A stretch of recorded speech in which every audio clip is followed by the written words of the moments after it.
Түз эфирде Мирбек Атабеков туулган жери Талас облусу Жоонар айылы, туулган жылы күнү 1986 жыл 11 август. Билими Кыргыз Улуттук консерваториясынын эстрада бөлүмүн аяктаган. Алган наамдары Супер-инфонун тандоосу боюнча 3 жолку жылдын мыкты ырчы мырзасы, заманыбыздын супер ырчысы наамынын ээси, Кыргыз Республикасынын эмгек сиңирген артисти. Үй бүлөлүк абалы, үй бүлөлүү бир уулдун атасы.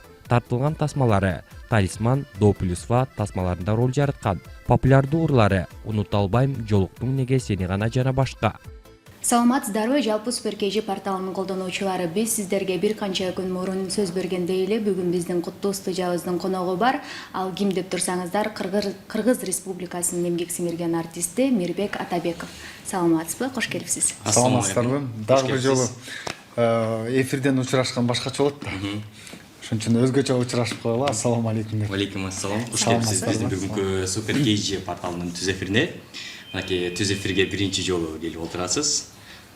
Негизи эле бүгүнкү эфирде аябай суроолор жаайт деген үмүттөмүн.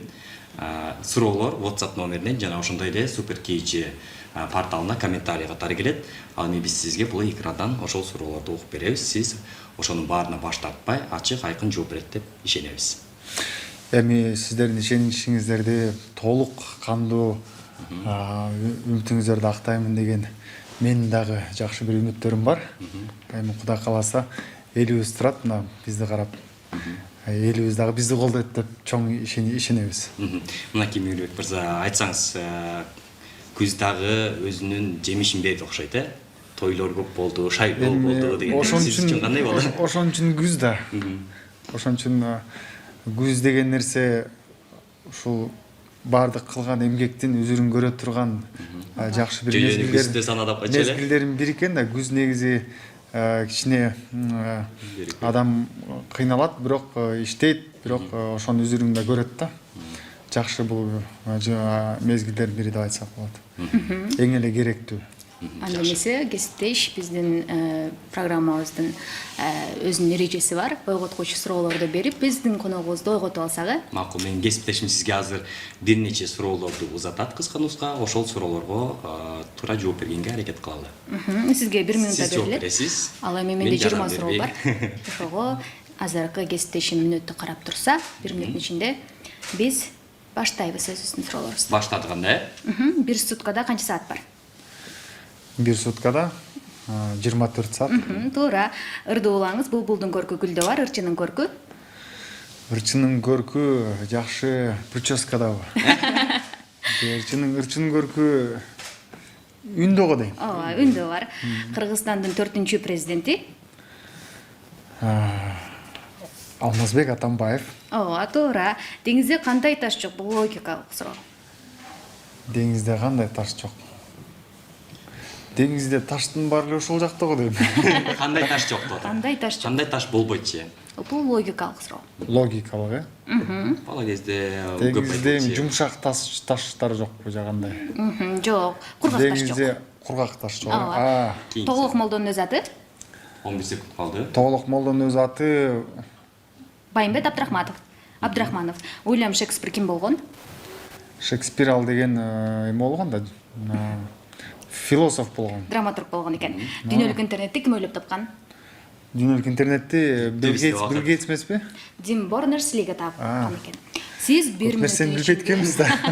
1 мүнөттүн ичинде сиз 7 суроонун ичинен 5 суроого туура жооп бердиңиз. Азаматсыз сизге 5 деген баа берели. Кандай статистика боюнча уят болгон жокпузбу?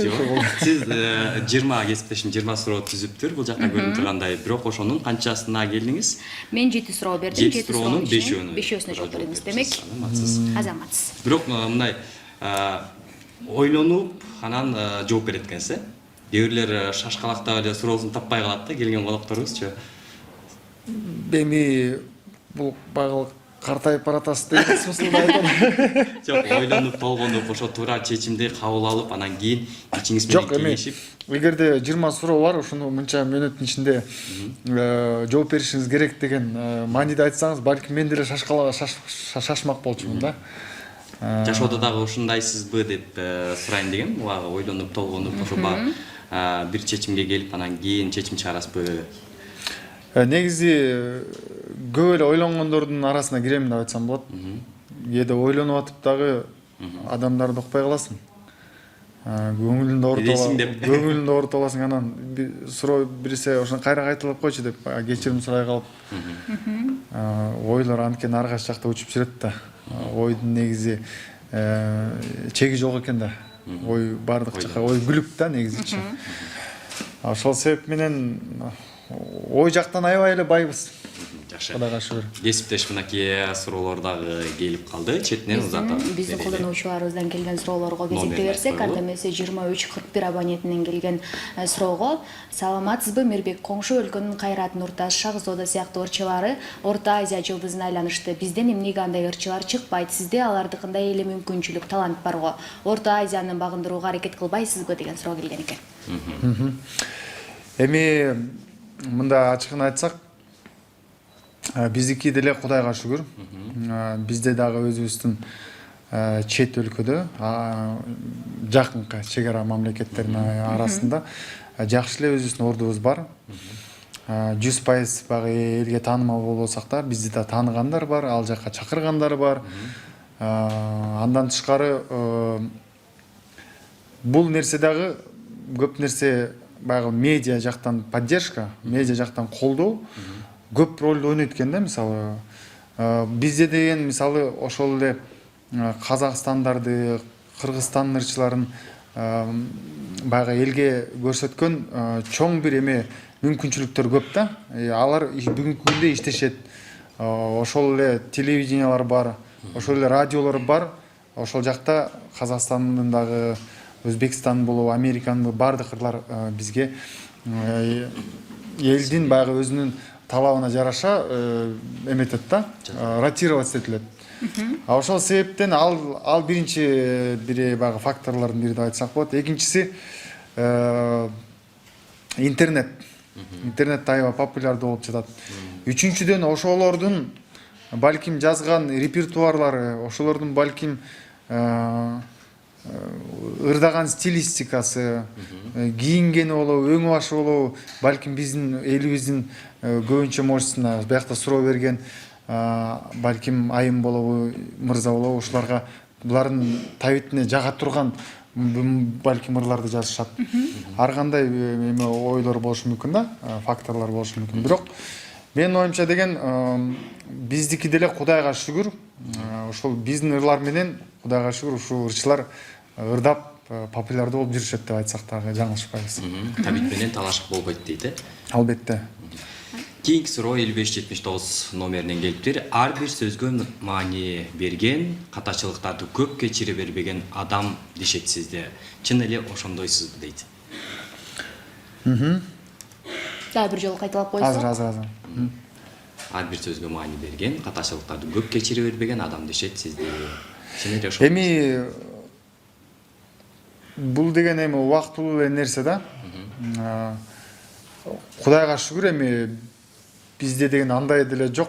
Негизи мусулман адам болгондон кийин баягы 3 күндүн ичинде кечириш керек деген эме бар да. Же сүлгү кургаганча дейт э? Ошондой айтылган сөздөр бар. Бул эң жакшы нерсе да. Негизи сабырдын түбү сары алтын дейт да. Эң жакшы сөз. Көбүнчө биз ушул ошол сөзгө көп маани берип, ошол сөздү өзүбүздүн жашообуздагы принциптерге камтыганга аракет кылып эле келатабыз. Балким эми сиздер менен бир убактарда болгон, бир сыйра капалашып, 1-2 жылдай сүйлөшпөй калганбыз, иштешпей калганбыз. Эми азыр Кудайга шүгүр жакшы эле бири-бирибиздин мамилебиз жакшы эле, мына келип атабыз, конокко биякта биздин угармандар менен, көрөрмандар менен сүйлөшүп атабыз. Бул дагы бир жакшы бир сабырдуулуктун дагы бир белгиси деп айтсак болот го. Кийинки суроо кесиптеш. Кийинки суроого кезекте берсек, 3452 абонентинен келиптир. Продюсериңиз Канат Култаев менен канча жыл иштештиңиз? Ошол күндөргө баргыңыз келеби дейт. Биз Кудайга шүгүр 11 жылдай чогуу иштеп берек. Бул дагы өзүнчө бир рекорд деп айтсак болот да. Андан тышкары биз Кудайга шүгүр азыр деле жакшы мамиледебиз. Кеңеш сурап турасыз. Ошондой эле иштеп жүрөбүз. мурдагыда мурда кандай иштесек баары бир көнгөн адат калып калат экен да. Ошол. Учурда ким сиздин жардамчыңыз? Учурда биздин жардамчыбыз Канат Култаев, Сүйүн Токсобаев Асанович деп реклама кылып коеюн. Өзүмдүн эми жакшы көргөн ата-энем, үй бүлөм, анан эң негизгиси биздин угарман көрөрмандарыбыз. Кийинки суроого өтөлү. Ананди деген колдонуучубуз жазып атат. Менин Мирбек Байкеге жана Мээрим эжеге суроом Style Mix тобунун ырчыларына өкүл ата, өкүл апа экенсиңер. Өткөндө квартира алып берет деди эле, алып бердиңерби дептир. Тойдо окшойт же тартанып ада кылдыңыз эле? Квартира алып берет деген бул жакшы идея экен. Кудайга шүгүр, Кудай буйруса ушул тилектерге да жеткирсин. Мындай сөз эл арасында ички арада деле болгон эмес. Бирок бул жакшы идея, муну деле ишке ашырса болот. Себеп дегенде Кудайга шүгүр. Кудай буйруса биз байыбыз, мүмкүнчүлүктөр болот. Квартира алып бергенге да мүмкүнчүлүк болот. Мечит салганга да мүмкүнчүлүктөр болот. Мектеп салабызбы, больница салабызбы, больницаларга техника алабызбы, анын баардыгы алдыда. Ал эми кийинки суроого кезекте берсек, Мирана деген колдонуучубуздан келиптир. Жубайыңыз менен бактылуу жашап жатканыңыздын сыры эмнеде? Канткенде жубайлар бири-бирин түшүнүп бактылуу жашай алышат. Мусулманчылыкта аялыңыздын алдындагы парыздарды билесизби дейт. Бул деген сыр деген нерсе Сыр эмнеде дептир, бактылуу жашап жаткан. ченем менен болуш керек да. Ортону, мисалы өтө эле жакшы көрүп эле, өтө эле жакшы бир мамиле кылып берсең дагы ал дагы болбойт. Бардык нерсе чеги менен болуш керек деп ойлойм да. Мен деле мисалы өзүмдүн уулума деле жакшы көрүп эле жанына барып жыттап эметип берсем менден качат да. Кээде барбай, жумуштар болуп иштер менен көңүл бурулбай эметсем мага келип ээрчит да. Ошо багы обратный эмеси болот экен да, кайра реакция деп коебу. Ошол анан бардык ченем менен болуш керек деп ойлойм да, бардык нерсе. Анан кийин жанагы эле сөз сабырдын түбү саралтын деген сөздү аябай күнүгө эстеп жүрсө адам бактылуу болуп болуш керек деп ойлойм. Кийинки суроосу жооп бердикпи? Мусулманчылыкта аялыңыздын алдындагы парызыңызды билесизби деген. Мусулманчылыкта аялымдын алдындагы парызды албетте билебиз. Бир экисин атап өтөлү. Эми негизинен кийин эң негизгиси аялдын алдында парыз убаданы берген убадаңды аткарышың керек. Үйлөнөрүн астында ата-энесинин сураардын астында ошо кылган убадаларың баарын аткарышың керек. Бул дагы аманат да. Анткени колун сурап алып атасың да. Ошолордун үмүтүн актаганга аракет кылыш керек. Бул парыздардын бири. Эми балким бир мен билбеген дагы бир мындан да конкреттүү бир жооптору бар болсо керектир. Бирок мен оюмча ушундай да, ушундай парыздарды билем. Анан эми башка парыздарды айтпай эле коеюн, эми ал чектен чыгып кетет го дейм. Ал эми кесиптеш биз өзүбүздүн парызыбызды атап өтөлү. Кыргызстанда биринчи жолу шаарлар аралык таксилер үчүн бирдиктүү жаңы бекет KG кызматы иштеп жатат. Бекет KG аймакка барууда, аймактан Бишкекке келүүдө автобекетке барбай эле үйдөн кетсеңиздер болот. Болгону сиз ал үчүн 12-23 номерин теришиңиз керек, ардактуу колдонуучулар. Сапарыңыздар байсалдуу болсун. Кийинки суроого өтөлү. 34-15 абонентинен келиптир. Жаңы үйлөнгөндө келинчегиңиздин камыр жайып жаткан видеосун интернетке жүктөдүңүз эле. Азыр деле камыр жайып тамак жасап береби деген экен. Бул сиздин жубайыңыз Мээрим тууралуу сурап атат. Ар бир эми жооп бериңиз. Эми көбүнчө үйлөнгөндөн кийин ушул ден соолукка пайдалуу тамактарга көп эле маалымат ала баштадым да. Ал жактан, кухня жактан дагы өзүнчө тамак жасаганын билбесем дагы өзүнчө билүүчү, биларман болуп калгам да. Эмне керек экен, эртең менен турганда эмне кылыш керек экен, эртең менен турганда тамактан, ашказандан жегилерек тамак. Жок, ашказандан багы бир выделяться этилет экен да, зыяндуу заттар. Анан кээ бир айтат кипяток ичиш керек экен, кипяток жөн эле жууп кетет экен. Анан кийин бир аздан кийин балды жеш керек экен, кичине балдан ооз. Анан суу ичиш керек экен, жандуу суудан ичип туруп, анан бир аздан кийин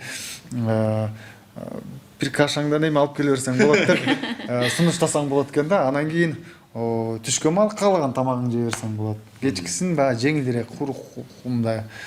Ушундай негизи тамактарга үйрөнүп калдык эми биз дагы. Ошо анан демек эртең менен каша жеп турасыз. Ботко деп коет кыргызча. Ботко жейбиз. Камыр жайып турабы азыр?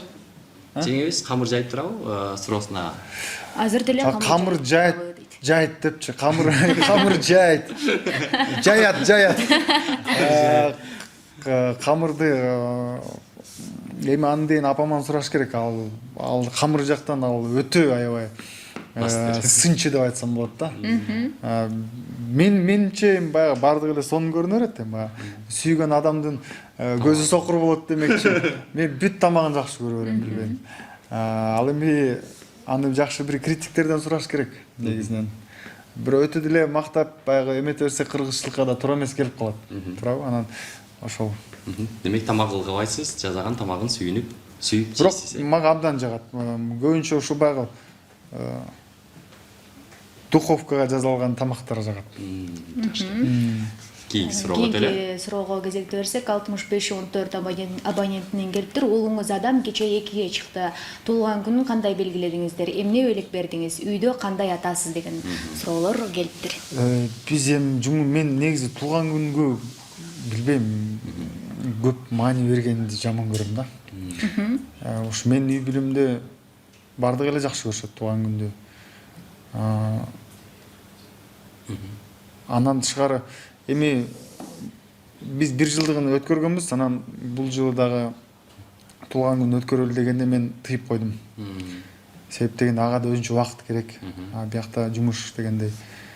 Анан ошол себеп менен Кудайым буйруса кийинки жылдары шашпай, эсине келгенде дагы туулган күндөрү өткөрөбүз.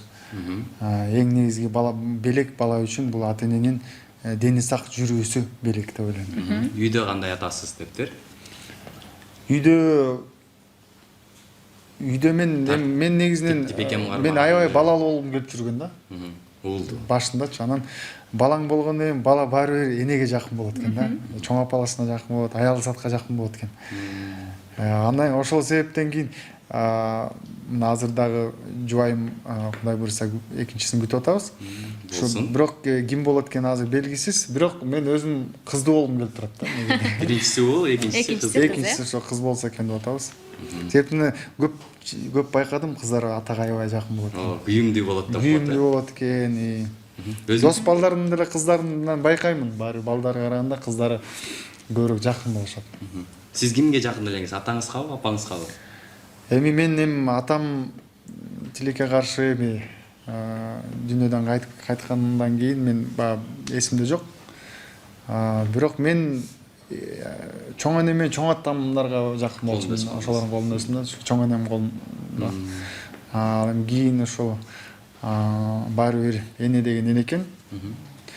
Ошо апам багы зрелый возрастка келгенде, ошондо апам менен баары бир багы бул биздин колубузда өскөн эмес деп багы мен байкем менен карындашыма катуу сүйлөп койчу, мага катуу сүйлөгөндөн дагы уялышчу да, багы көңүлү калып калбайбы деп багы көнгөн эмеспиз да, чогуу жашапчы. Аяшчы. Анан ошентип кичине мага эмем бар болчу, скидкам бар болчу.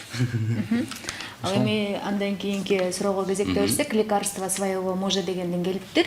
Салам Мирбек, чыгармачылыгыңызга ийгилик каалайм. Мен сиздин 10 жылдан берки күйөрманыңызмын. Жети атаңызды айтып бериңизчи суранам дейт.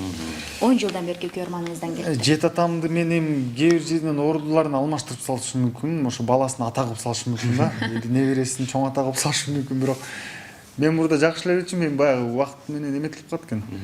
Мен өзүмөн баштап берейин анда. Эми кыргыз болгонун айтыш керек да эмне? Адамдын атасы Мирбек деген. Мирбек, Бобек, Атабек. Атабектен кийин Булан, Күлө, Бийжан, Байжан, жети атаңызды. анан кийин дагы Айдарбек деп ушинтип кетет. жада калса 8 атасына 8 атасын айтып берди биздин. Эми ал Айдарбектен ал 8 эмес 100 эмес бир ар жакка кетет да. негизи кызыгасызбы баягы тегиңизди иликтеп кайсы уруудан болосуз, аталарыңыз канча бир тууган болгон деген, мисалы азыркы учурда көпчүлүк уруу болуп өзүнүн тегин тактап. Эми анын баарын билгенде эмне пайда алып келет бизге? Ачыгын айтсаңыз, эч пайда алып келбейт деп ойлойм. Эми кыргызбыз да баары бир. Биз кыргыз болгон, кыргыз экенибизди эч ким бизден тартып албайт. Каяка барбайлы баары бир кыргызбыз. Баары эле баягы ошол эле привычкалар, замашкаларыбыз калат. Туурабы? Анан кийин түбүбүз баарыбыз эле бир адам атанын балдарыбыз да. Баарыбыз эле адамбыз да. Кудай тааласында баарыбыз бирбиз. Мусулманбыз. Ошол Кийинки суроого делегесиз ошондо. 7653 номерине келиптир. Учурда сиздин менеджериңиз жубайыңыз Мээрим экен. Аны менен иштешүү ыңгайлуу бекен же мурунку продюсериңиз мененби дейт. Азыркы менеджериңиз жубайыңыз Мээрим экен. жанагындай сиз айтканда ойлорго учуп атпайбы кээде? Мээрим менен иштешүү оңой бекен же мурунку продюсериңиз менен деген суроо экен да. Кыскача айтканда. Бүгүн өзүнчө эле мындай үй бүлө жөнүндө бир чоң передача болуп аткандай эле болот. Үй бүлө продюсериңиз. Негизинен Мээримдин ал өзүнүн иштери көп. Кээ бир жактан жардам берет, эми баары аял киши болгондон кийин ошондой шарт учурлар болот. Мен мисалы азыр эми мен Канат Култаев менен Мээримди салыштырган адамга таң калып атам да. Негизинен эми Мээримдин менин чыгармачылыгыма тиешеси жок. Ачык айтканда. Анын өзүнүн жумушу бар, менин өзүмдүн жумушум бар. Башта айтып өткөндөй, Сүйүн мырза иштешет, менеджер. Ал баягы как сынчы катары мен угузамын, ыр жазамын. Апама угузамын, силерге жактыбы, аялыма угузамын, кандай экен деп. Өздөрүнүн каалоолорун айтат. Бул жериң мындай болуп койсоң жакшы болмок эле деп. Ошол жактардан балким жакшы бир жардам бериши мүмкүн. Эми баары сырдашасың да. Кийинки суроого деле кесиптеш. Рахатка деген колдонуучубуздан келиптир. Мирбек Атабеков, менин бир эле суроом, анан каалоом бар эле. Менин 3 уулум бар. Суранарым 3 уулумдун оозуна түкүрүп койсоңуз кандай болот? Илгертен бизде ушундай бир ишенич бар экен. 100% болбосо да 80% талантыңызды тартса, сизге окшоп сонун инсан болмок. Рахмат алдын ала дейт. Воздушный түкүрүк. Тамаша. Эми бул нерселерге көп көңүл бурбаш керек го деп ойлойм да. Эми бунун баары баягы жөн эле ошончо түкүрүп койсо түкүрүктүн таасири ушунчалык тиет деген. Мен билбейм, мен мындай нерселерге ишенбейм. Болду эле негизи балдарын алып келген, балам озат. Болгон, бирок эми мурда эми баягы жаш кезде биз үчүн баягы эме болчу да. Ой, түкүр деп атат, түкүрөйүн деп түкүр. Кызык болуп дегенде анан кийин аң сезим баягы кичине өзгөргөндөн кийин ойлонуп калат экенсиң да, баары бул деле гигиена да, адам балким оорулар болот, ар кандай бунун баары шилекейден эле жугат да көп мындай оорулар. Анан ошондой кой дедим. 49-42 номеринен келиптир. Саламатсызбы Мирбек, алтын энем деген ырыңыз жашооңуздан алынганбы дептир. Албетте. Анын баары эле белгилүү, убагында айтылган. Мен өзүм чоң апама атайын арнап жазганмын. Бирок бул ырды деле мындай ырлар деле өтө кезге аз-маз кездешет, жашоонун чагылдырган. Бирок бул ырды деле жакшылап иштесем болмок эле, жакшылап сөздөрүн башкача кылсам болмок эле дегендей кийин дагы ойлор келе берет да уккан сайынчы. Келиңиз азыр ушул кесиптеш чыгармага алай бир жандуу үн менен, бир куплет, бир кайрмасы менен сөз бербейсизби? Сөз бербейсизби? Бизге бир куплет бериңиз. Эмне ырдап берейин сиздерге, эмне жөнүндө? Эски ырлар эстен кетпейт дейт го, канча дагы 10 жыл мурунку жазылган Сени гана деген ырларыңыз, мисалы азыркы Авторлук ырларбы? Авторлук ырларыңыз өзүңүздүн. Менин ырларым негизи аранжировкалар менен жакшы болот да, мындай. Аранжировкасы жок. Дап жүрөсүз. Кайсылардан ырлап берсек? акыркы ырдап чыккан Ильяздын ыры бар. Ильяздын ыры, Көпчүлүк ошондон ырдап жүрөт. Көңіліме бөлініп, мериміңе чөміліп, бір өзіңі соқтанам, жамыр болып төгіліп. Мен даразымын саға, ушыл келген бақтыма, жалғы жүрегім еңсейт, сені ғана. Жүрегіңден шыққан сырларың, қубандырып турабы, махаббаттың сүйүү ырларын, сага ғана арнайын, сені ғана, сені ғана, сені ғана. Эм жаштык кезде. Браво. Азаматсыз. Антsi дагы сонун чарма. Бул кийинки муундарга дагы багы ырдалып кала турган чарма десем жаңылыштык болбосо керек э. Кийинки суроого өтөлү. 21-12. Сизди сурооңуз кандай канаттандырдыбы эми бул ыр? Албетте. Мен эле эмес, жалпы угармандардын жүрөгүндө жашайт. Көрөрмандарды канаттандырды деген ойдобуз. Ал эми кийинки суроого кезекте берсек, 21-12 абонентинен келиптир. Кайын журтка барганда жылдыз күйөө боласызбы же жөнөкөйсүзбү дейт. Кайсы бир жумушту аткара албай калып, бет кызарган учур болду эле дейт. Эми аны бир кайын журттардан сураш керек го деп ойлойм да. Бирок баары бир деле бул эми ырчы элдин адамы деп эле башкача мамиле жасашат. Ал байкалып турат. Башка менин бажаларыма караганда кичине аяшып, баягы Аккол деп. аккол билем жумушта башкача болуп калат го деп эле ушинтип аяша беришет. Анан мен айтам, аябай эле бир жумуштардан таап бербейсиздер десем, жеңил жумуштардан берип коет да. Отун жарайын десеңиз болбойт. Жок, отун жарайын деп ошо негизи отун жаргым келет, кичине ошо аралашкым келет. Анан жок, сен баягы биякта конокторду тосуп эле бияка киргиле, чакка киргиле деп эле айтып ошого жакшы эме өнөрүң бар экен деп ошентип эме айтышат. Кудайга шүгүр. Бет кызарган учурлар болгон эмес э? Эми бет кызарган эми болот албетте, баары бир аны ичиңен сезесиң да, бирок сыртыңан бетиңен билинбейт баары. Кийинки суроого кезекте берсек, ушул Болотов деген угарманыбыздан, көрөрманыбыздан келиптир. Ушул жигиттин музыкаларын уялбай укса болот. Чет өлкөлүктөр укса да бизде да музыка бар дегенге жакшы. Суроо, музыкаларыңдын аранжировкасын кайдан, кимдерге кылдырасыз дейт. Бул сиздин чыгармачылыгыңыздагы музыкалардын аранжировкасын сурайыптыр. Мен өтө эле аябай эле таланттуу, анан өтө эле эрке, өтө эле капризный адамдар менен иштейм да. Алар менен иштеш өтө кыйын, сөз табыш да өтө кыйын. Бардыгы таң калышат. Сен неге кантип ошолор менен кантип сөз табышып иштеп атасың? Биз мына бир айдан бери таппай жүрөбүз депчи. Кантип эле таап алатасың аларды депчи. Негизинен бизде мыкты деңгээлде жазган аранжировщиктер көп. Идея жактан негизи Кудайга шүгүр биздин эстрада бай. Анан кийин ошол адамдар менен Азамат Такырбашев, Мирлан Ниязов деген эки байкелер менен менин жылдызым келишиптир. Себеп дегенде башкаларга келишпесе да меники келишти да.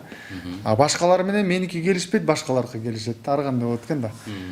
Иши кылып алардын жылдызы менен жакшы эле бир тандем түзүлдү дейсиз. Жок.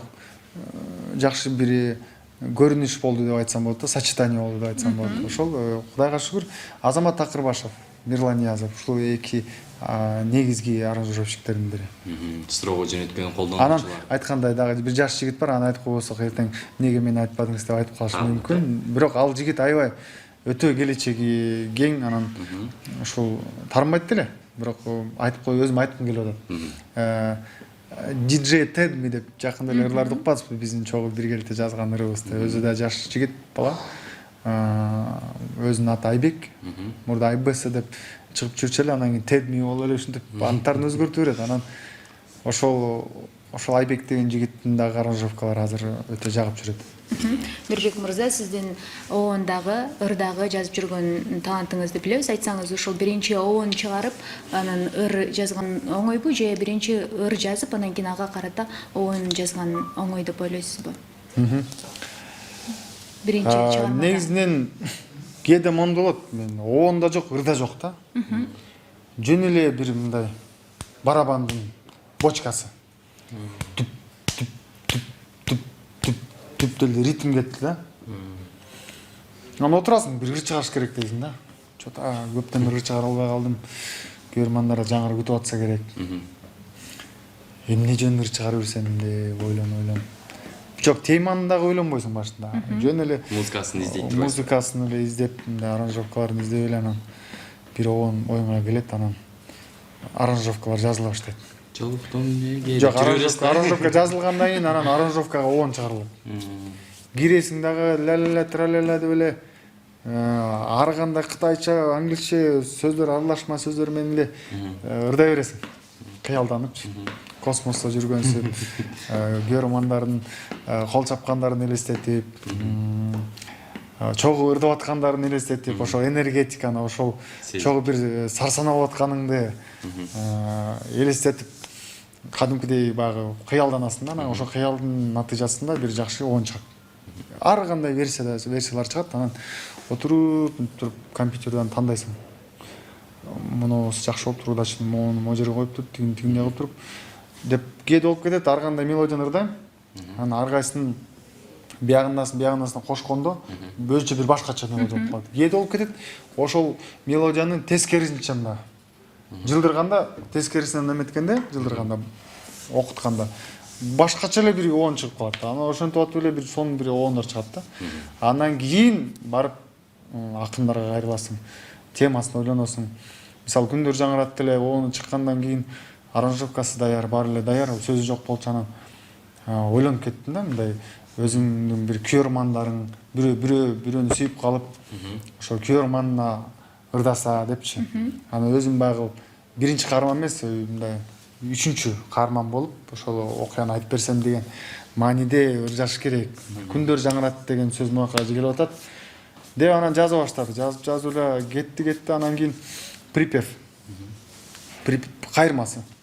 Кайырмасында там кайда кеттиң жаным ай десе деле болот. Анан бардык сөздөр эметип жарашпай атат. Анан жөн эле ай ас ай деген сөз эле калтырып койбойлу десек, ошо жарашып калды. Анан ай бойдон эле калтырып салдык. Анан ай болуп калды. Ай болуп калды. Ошондой. Эми бул ошол абалга жарашып алат да. Суроолор аябай көп келип атат. Кийинки суроого төлөө 12 номеринен келиптир. Аялыңыз Мээрим эже менен Омар аркылуу таанышкан деп уккам. Биринчи Омар менен Мээрим дос болчу деп, ошол чынбы дейт. Мээрим менен Омар дос болчу экен, ошол чынбы дептир. Таанышкан, Омар менен Мээрим мени Омар аркылуу таанышкан деп атабы? Жок, сиздин жубайыңыз Мээрим эже менен Омар аркылуу таанышкан экенсиз. Менби ошондо? Ооба, сиз. Жок. Омар Мээрим менен мен тааныш болуп жүргөн, Омар ал убакта чыга элек болчу. Ырдап. Омарды тааныбачы ал убакта.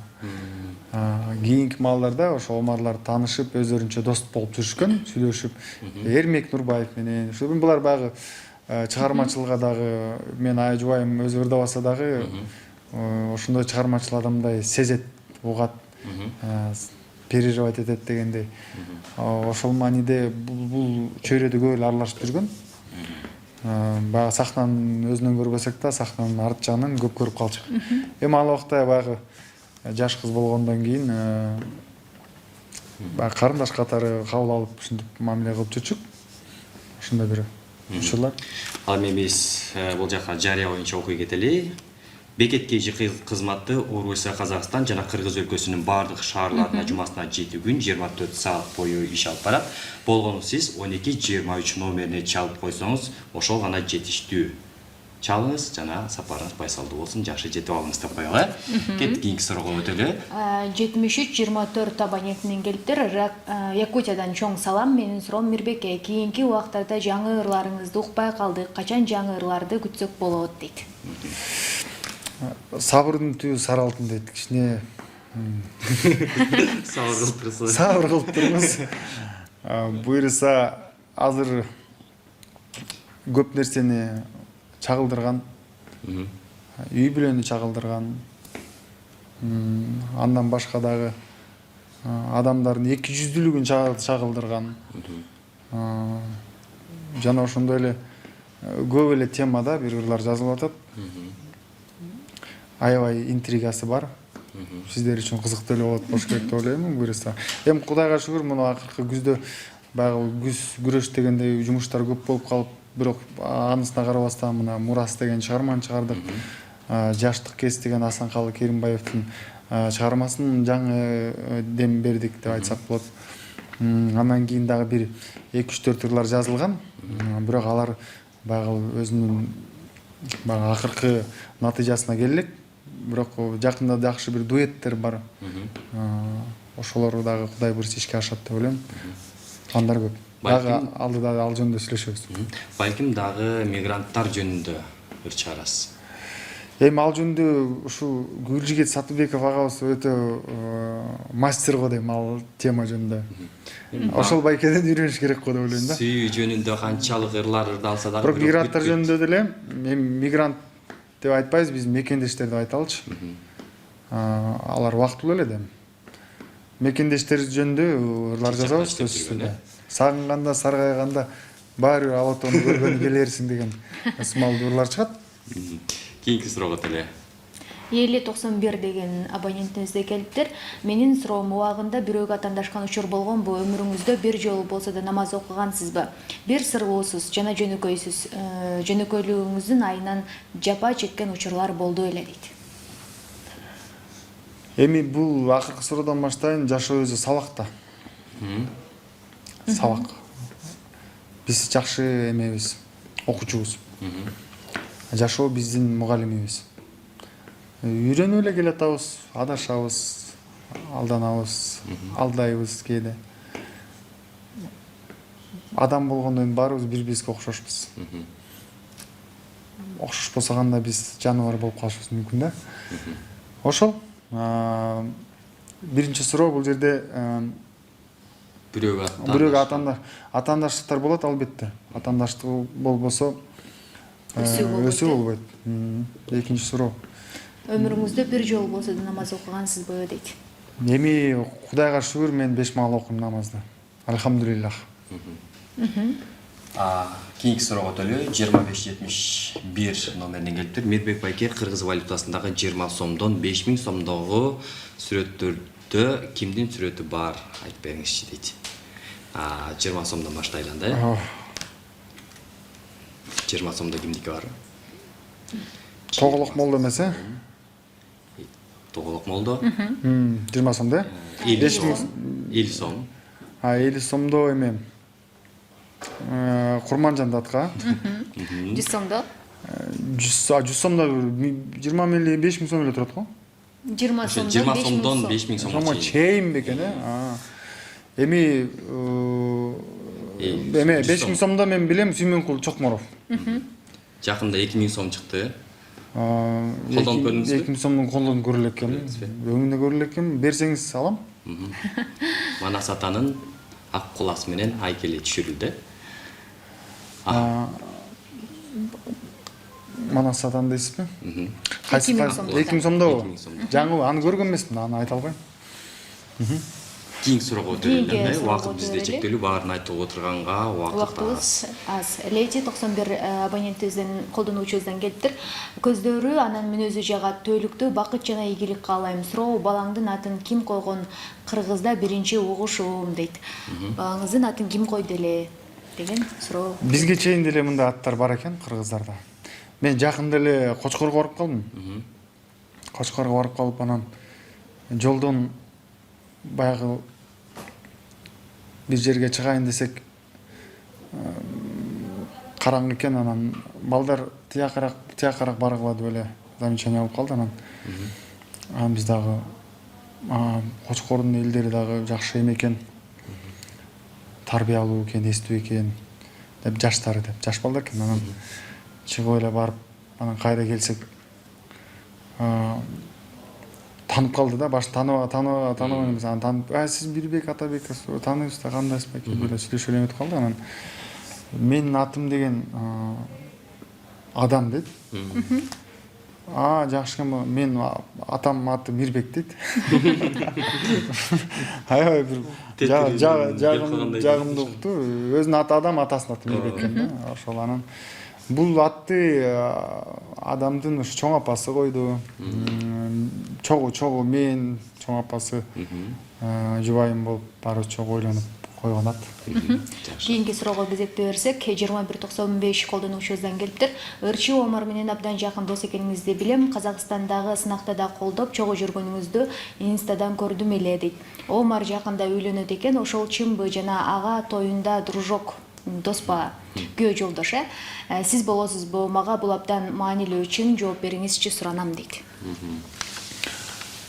Эми секреттерим баарын ачайынбы? Башында айтканбыз, ачык айкын жооп беребиз деп. Албетте. Бул жерде жашыра турган деле эчтеке нерсе жок. Кудайым буйруса 2-ноябрда Омардын бүйөрмандары капа болбоңуздар, Омар үйлөнүп атат. 2-декабрда. 2-декабрда. Кудай буйруса. Анан жана сынактарга Дружок болосузбу деп барып колдоп келип атабыз. Жакшы ийгиликтерге жетишип атат. Мен толугу менен ишенем, Омар бул конкурста Кудайым буйруса биринчиликти алып келет деген үмүтүм бар. Толугу менен. Себеп дегенде Омардын мүмкүнчүлүгүн билебиз. Чогуу өскөнбүз чыгармачылык жактан. Андан тышкары дагы 10 жылдан ашып калды. Андан тышкары мен анын мүмкүнчүлүгүн жакшы билем. Ырчы катары айта алам, ал жакта эң эле татыктуу, биздин мекендеш катары эмес, дос катары эмес, мындай профессионал катары айтсам, эң эле татыктуу ырчы деп айтсам болот ал конкурста. Дос болосузбу дейт. Күйөө жолдош болуп калабы? Күйөө жолдошко эми мен үйлөнгөндөн кийин эми кандай болуп калат?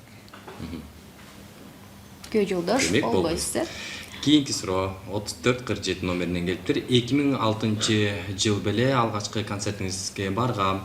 Ошондо эл азыраак келген, апаңыз кол чаппайсыңарбы, менин балам деп залда отургандарга кайрылган эсимде. Ошондо учур ошондо ушундай бийиктикке жеткенде чоң апам. Чоң апаңыз демек. Бул жанагы КТ съемкага барып 2 мал жаңы чыгып жүргөнбүз. Анан эл бизди тааныбайт ал убакта.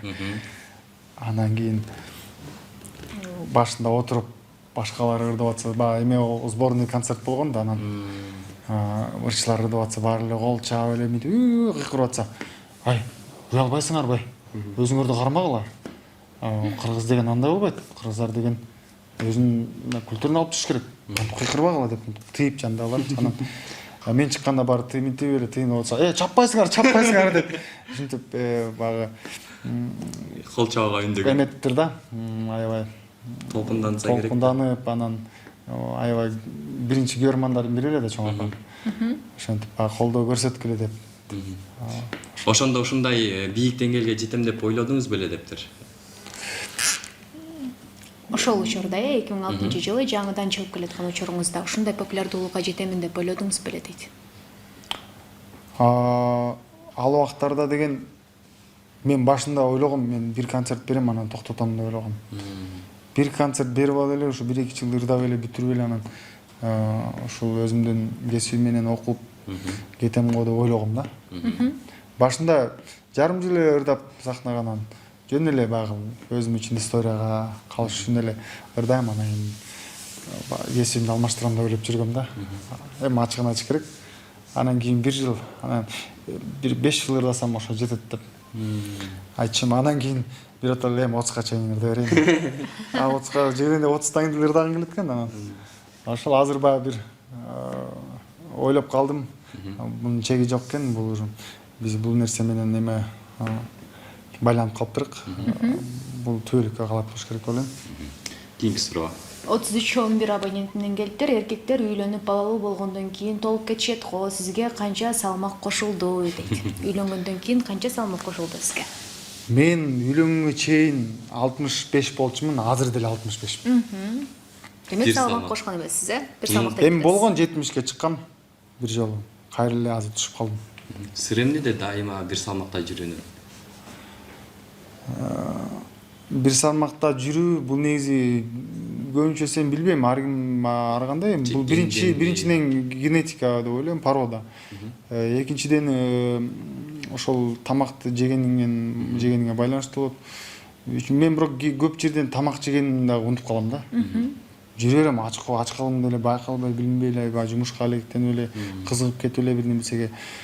Завт эртең тамак менен түштөгү тамакты дагы унутуп калам. Карасам саат 7 болуп калат, өзүнчө ой курсагым ачып калыптыр деп аны эстейм да. Мен бүгүн эчтеке жеген эмесмин айткандай эле. Кээде болсо суу ичип эле жүрө берем. Негизи бул туура эмес. Негизи өз убактысында жеш керек тамакты. Баягы бир нерсе берилгенде баягы алаксыз эткенсиң да. Бул негизи туура эмес, бирок мен булундай нерсени эч кимге баягы каалабайт элем да. Бирок биз деле оңолоюн деп атабыз, убактысында тамак жеп. Ошол. Кийинки суроо. 88-75 кыска номурунан келиптир. Көп эле ырчынын чыгармачылыктан сырткары жеке бизнестери бар. Сиз эмне менен алектенесиз дейт, чыгармачылыктан сырткары? Чыгармачылыктан сырткары биздин алектенгенибиз атанын ролун аткарып атабыз. Баланын дагы ролун аткарып атамын, өзүм апамдын алдында. Байке анан ининин да ролун аткарып атамын. Андан тышкары негизинен могул ырчылыктан баш чыкпайт, ачык айтканда. Башка нерсеге бир кийлигишейин дейм, бирок ушул жактан баш чыкпайт. Себеп дегенде биздики 2 айга могул выступлениялар 2 айга багы алдын ала пландашып жазылып калат да. Ошол. 0996 номеринен келиптир. Жубайыңызга үйлөнүп жатканда канча калың бергенсиз? Тоюңуздагы кызыктуу окуялардын биринен айтып бериңизчи дейт.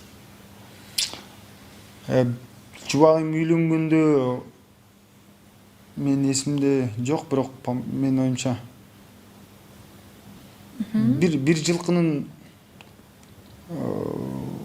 баасы болуш керек. Же болбосо 1 жылкы бердик беле, же 2 жылкы беле, же 5 жылкы беле, өзүм унутуп эле калдым. Ал эми тоюңуздагы кызыктуу окуялардан айтып бериңизчи дейт.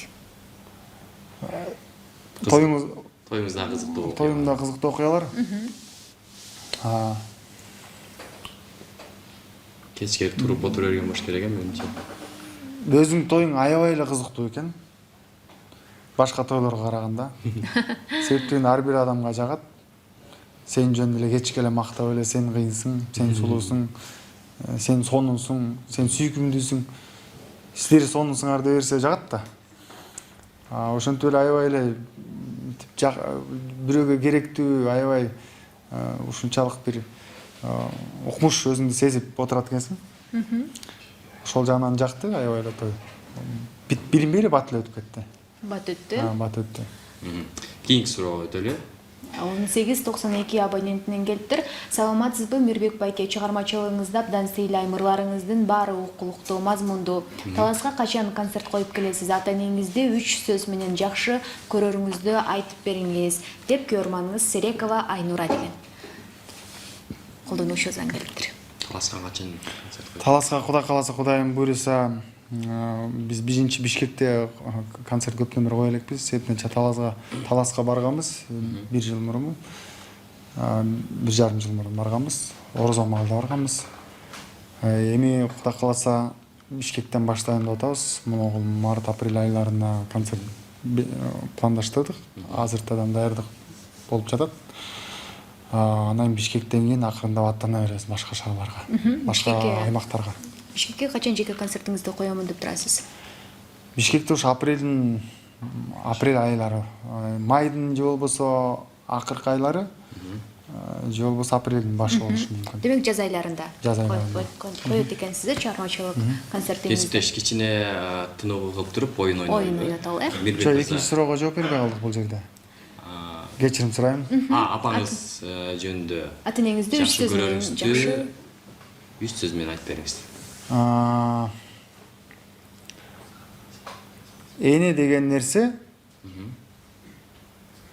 эң эле кечире турган заттардын бири да. Эне деген нерсе эң эле ыйык нерсе. Эне деген нерсе өзүнөн да артык көрө турган нерсе да. Өзүнүн уул баласын. Энелерибиз аман болсун. Энелер алдында дүйнөнү титиреткен хандар дагы баш ийет дейт, э? Кесиптеш, мындай кылалы, Мирбек мырза. Мирбек деген аттан, ар бир тамгадан сиз өзүңүз сөз куясыз, кызыктуу. М тамгасы. Кеттик баштадык анда. М тамгасы. Өзүмө тиешелүү. Өзүңүзгө тиешелүү или коомго тиешелүү сөз курап айтып кетиришиңиз керек. Жалаң эмден баштап улап кетишим керек. М, И, өзүңүздүн тамгаларыңыз. Мирбек. Мирбек деген тамгага. Мен И, илимдүү болгум.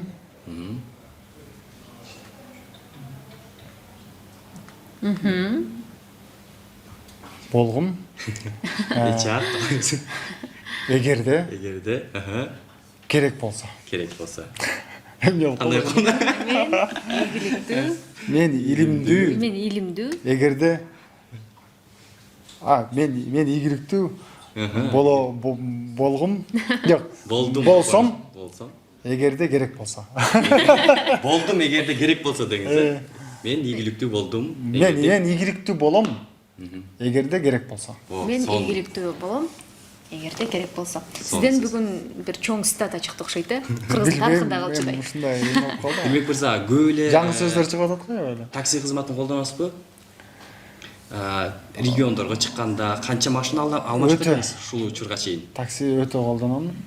Эгер такси менен жүрө турган болсоңуз, региондорго көп чыга турган болсоңуз, дал ушул бекет KG кызматын колдонууга чакырабыз. Анткени бекет KG сиз үйдөн чыкпай эле телефон чалып коюп, 1 күн мурун болобу, 10 күн мурун болобу буйрутма берип, орундук алып койсоңуз, каалаган күнү келип сизден үйгө сумкаңыз менен кошо, жүгүңүз менен кошо салып кетет. Ал үчүн сиз 1223 номерине чалып коюңуз. Сөзсүз түрдө бекет KG'ди дагы Бүттүк регионго тараптыр азыркы учурда. ал бул негизи абдан жакшы шарт экен. Кийинки суроого өтөлү кесиптеш, э? Кийинки суроого өтсөк, Энжела деген колдонуучубуздан келиптир. Саламатсызбы? Жубайыңыз мээрим эже аябай жагат. Берейин деген суроом, аял заты эне болгондон кийин формасын жоготот. Мээрим эже кичине толгон, арыкта деп айтасызбы дейт. Негизинен айтып атпаймынбы? Баары эле сиздин Мен эркелетип коем, сен семирсең дагы мен баары бир сени сүйөм депчи. Сүйүп жүрө берем деп. Биз негизи ошол тандоордун астында негизи жөндөн жок эле келбетине карап сүйбөйбүз да биз. Жан дүйнөсүнө. Жан дүйнөсүнө, мамилеси, ата энесине болгон мамиле, мекенине болгонбу, көз карашы, анан баягы жашоодогу өзүнүн принциптери, эгер айкалышып калса, мүнөзүбүз кыскача айтканда, мүнөзүбүз келишип калса, бул эң жакшы нерсе экен да. Анан мээрим сыяктуу эле мен деле акырындап мен деле эметип атам да багы. Акырындап жаштыкты узатып атам да. Эми узатпайбыз-дечи, аракет кылабыз көбүрөөк кармаганга. Бул факт да, ар бир өзү. Бирок убактысы менен баардык эле бири-бирибизге айкалашып отурабыз. Анан эми азыр эми төрөгөндө баардык эле аял заты сөзсүз түрдө вес алыш керек. мен айтам ага, мен урушам, тамак же, вес алышың керек. Ал киши негизи төрөй турган киши семиш керек деп ойлойм. Кийинки суроого кезек берсек, 1664 абонентинен келиптир. Экинчи суроосунан баштайлы. Саламатсызбы Мирбек мырза деп, уулуңуз адам ырчы болом десе каршы болбойсузбу же колдоо көрсөтөсүзбү дептир. Анткени биринчи суроосу кайталанма экен. Биринчи суроосун баштап туралы. Мен негизинен аябай кыялданам, мен эгерде уулдарымдан бирөөсү ырдаса, баардыгы ырдаса, баарына эле мен каршы эмесмин. Мага абдан жагат негизи. Жок дегенде ырдап кетсе ошол жагынан мен жакшы бир акыл насаттарымды айтып кете алат экенмин деп ойлонуп берем да. Колдоо көрсөтөсүз. Эми өздөрү тандайт. Мен деле ата энем дагы тандоома жакшы эрк берген. Ата эненин тарбиясын көрүп ошонун балаңа да берет экенсиң да. Ошо өзүнүн каалоо тилеги менен болот буюрса. Кийинки суроосу ошондо эле. 87 Мирбек мырза, бир суранычым бар. Өкүл апамдын туулган күнү эле, аты Жылдыз. Өз сөзүңүз менен куттуктап коюңузчу, чоң рахмат дептир. Жылдыз айымды куттуктайт экенбиз бүгүн цифр аркылуу. Жылдыз айымды туулган күнүңүз менен куттуктайбыз. Дагы бир жылга картайыптырсыз. Бирок кейбеңиз. Себеп дегенде жылдан жыл өткөн сайын биз ушунчалык дагы бир чоңалат экенбиз.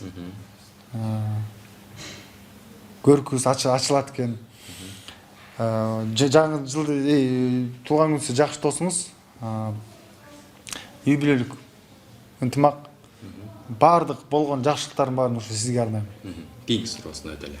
87-64 кыска номурунан келиптир. Бир тууган байкеңиз азыр каякта, эмне менен алек дейт.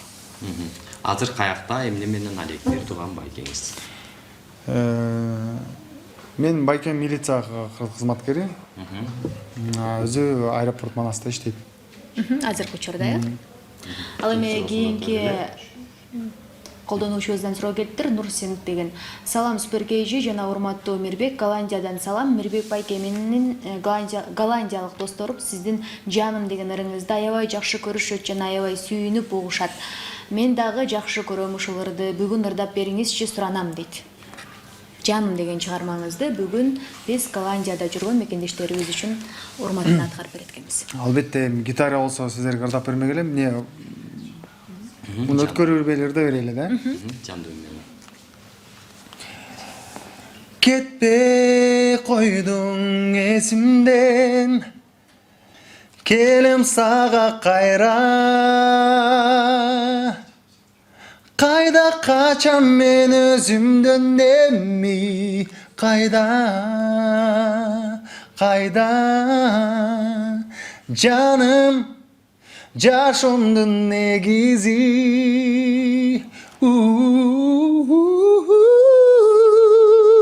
Жаным ойлордун деңизи. Жаным жүрөктү эздиңби?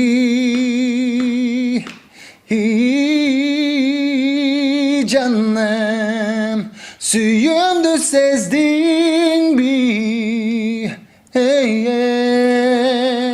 Кетпей койдуң эсимден, келем сага кайра.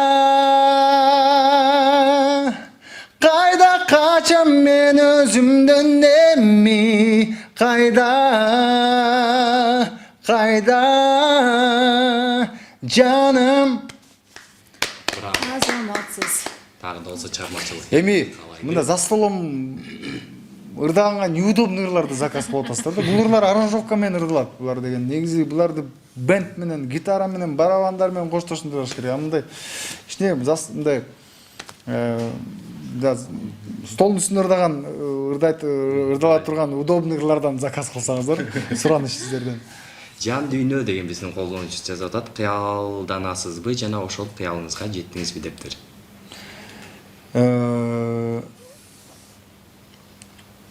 Негизинен кыял деген нерсе бардык жетишкендиктердин, бардык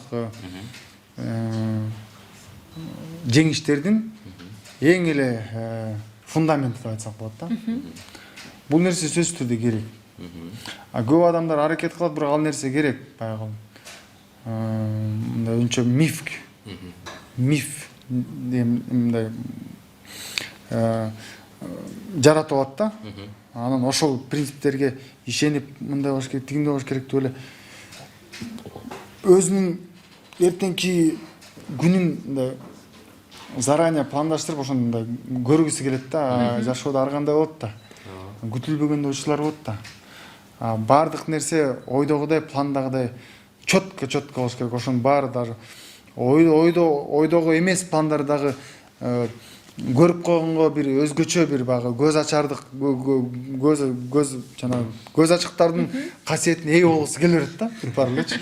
Ал эми туура эмес деп ойлойм да. Мен деле ошентип ойлоп келгем, бирок негизинен кыялыңызга жеттиңизби деп. Кыялыңызга жеттиңизби? Ооба, мен оюмча ошол негизи кыялдаш керек. Мен башка темага бурулуп кеттим, бирок кыялданган нерсенин баары жана эле айтып кетпедимби, ырды чыгарганда кыялсыз ыр чыкпайт. Кыялданыш керек. Жеттиңиз демек, кыялыңызга. 63-94 кыска номурунан келиптир. Ассаламу алейкум, Мирбек мырза. Ойлогон ойду кыстаган турмуш жеңет дейт. Андыктан сиздин да кандайдыр бир ойлогон ойлоруңуз арманга айланганбы дейт. Арман деген казактарда кыял деп болуп кетет экен. Бизде болсо деген жетпей калган кыялдарыңды армандап коет, туурабы? Так, суроону ары бери жылдырып, ушундагы бир жолу берсең.